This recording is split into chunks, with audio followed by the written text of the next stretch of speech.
आप देख रहे हैं एबीएन महाराष्ट्र। मैं हूं आपके साथ मुनीर आरिफ खान। नाज़रीन, म्यूनिसिपल कॉरपोरेशन इंतजामिया की जानिब से एडमिनिस्ट्रेटर जी श्रीकांत की रहनुमाई और उनके आदेश के बाद पूरे शहर में तकरीबन 5,500 से 6,000 प्रॉपर्टी को बुलडोजर के जरिए तहस नहस किया जा चुका है। म्यूनिसिपल इंतजामिया की जानिब से इस बात का ऐलान किया गया था कि औरंगाबाद शहर को नाजायज़ कब्जाजात से पाक करने के लिए म्यूनिसिपल इंतजामिया ने जो कार्रवाई शुरू की है वो आखिरी दम तक इसी तरह से चलती रहेगी।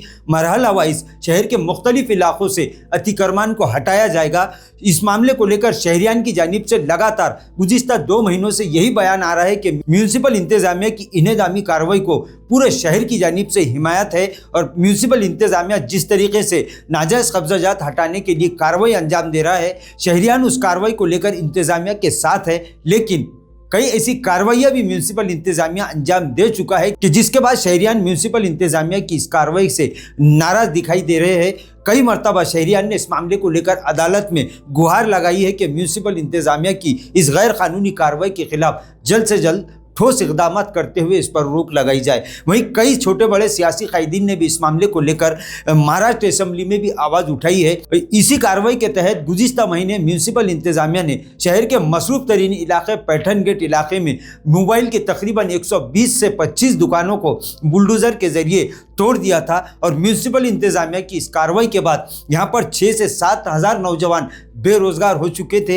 इन नौजवानों के साथ साथ इनके अफराद ख़ानदान और इस इलाके के साकिनान ने म्यूनिसिपल इंतजामिया की इस कार्रवाई के खिलाफ सख्त नाराज़गी का इजहार किया था और प्रशासन से ये मुतालबा किया था कि वो इन बेरोजगार नौजवानों को जल्द से जल्द रोजगार फराहम करे। और इसी मामले को लेकर अकोला से कांग्रेस के एमएलए साजिद पठान भी औरंगाबाद पहुंचे थे। उन्होंने पैठन गेट इलाके में मुतासिरा दुकानों का मुआयना करने के बाद म्यूनिसिपल अफसरान से इस मामले को लेकर तफसीली बातचीत की थी और इस बात का ऐलान किया था कि वो महाराष्ट्र के असेंबली के सरमाई इजलास में पैठन गेट में म्यूनिसिपल इंतजामिया की गई इस निदामी कार्रवाई के खिलाफ आवाज़ उठाएंगे। और गुज़िश्ता 9 दिसंबर को साजिद पठान ने असेंबली में इस मामले को उठाते हुए प्रशासन की इस कार्रवाई पर नाराजगी का इजहार करते हुए हुकूमत से यह मुतालबा किया है कि वो म्यूनिसिपल इंतजामिया की इस कार्रवाई की पूरी तरह से तहकीकात करे और जो लोग बेरोजगार हुए हैं उन्हें जल्द से जल्द रोजगार फराहम किया जाए। औरंगाबाद की महानगर पालिका की बात करूंगा कि वहां 125 दुकानों को शहीद कर दिया गया,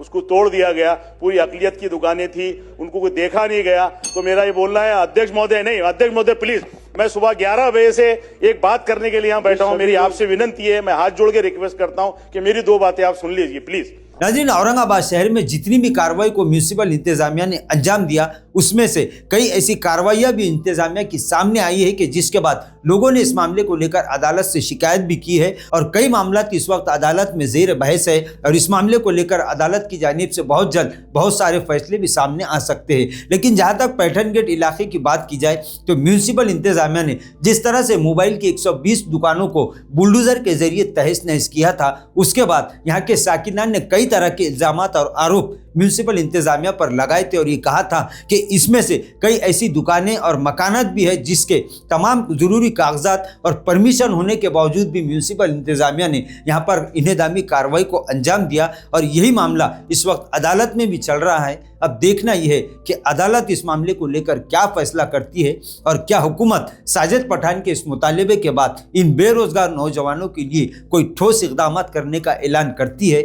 इसी पर सबकी निगाहें टिकी हुई है, क्योंकि जहाँ तक हुकूमतों की बात की जाए तो जनता का, आवाम का और मुतासिरीन का ये कहना है कि आवाम के इन बुनियादी मसाइल को हल करना और नौजवानों को रोज़गार फराहम करना हुकूमत की अव्वलीन जिम्मेदारी है।